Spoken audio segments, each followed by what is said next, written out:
2024 साली मला काळी हळद विकून माझ्याकडे काही फिंगर बल्ब शिल्लक राहिले होते.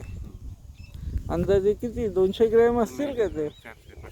400-500 ग्रॅम ते फिंगर बल्ब होते, हा ना. ते फिंगर बल्ब मी ते लावायचा सीझन निघून गेला की काय करायचं म्हणून मी ते ठेवले. माझ्याकडे तर जागा नव्हती लावायला, पण हे आमचे लहानपणीचे मित्र आहेत, सुनील काटवटे नागठाण्याचे, आणि प्रतीक नर्सरीचे हे ओनर आहेत. प्रतीक नर्सरी नागठाणे. जर तुम्ही कधी हायवेकडून साताऱ्याकडून कोल्हापूरला गेले, कराडला गेले तर जरूर भेट द्या. पण हे नर्सरी तर आहे यांची, पण हे एक पॅशनेट प्लांट लवर आहेत.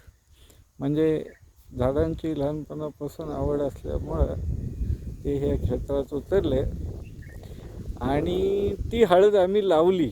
500 ग्रॅम असेल, 400-500 ग्रॅम जी काही.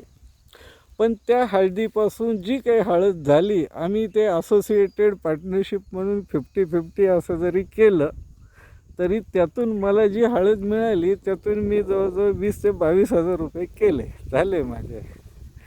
आणि त्यांना जी हळद मिळाली त्यांनी तिचं परत बियाणं म्हणून वापर केला आणि आता त्याचा हा प्लॉट तुम्ही बघू शकता की हा साधारणपणे सगळी लागवड असेल तर ही 7-8 गुंठ असेल का सुनील?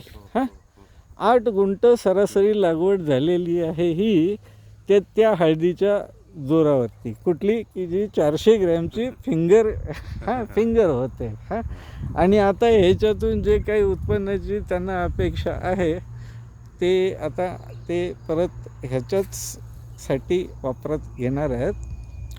तर हे तुम्ही बघू शकता त्यांनी कशा पद्धतीनं लावलेलं आहे. लोकांना वाटतं की हे आपण नाही करू शकत, पण कमर्शियल शेती जर आपली खरंच दृढ इच्छा असेल तर आपण नक्की करू शकतो. आता आम्ही ते ग्लाडोलीचं जे प्लॉटिंग केलं आहे ते ग्लाडोलीसाठी सुद्धा आमचा प्रोजेक्ट आहे. जवळपास 1 लाख ग्लॅडोलीचे बल्ब आम्ही लावणार अशा हिशोबाने आम्ही आमची अंडरस्टँडिंग केलेली आहे.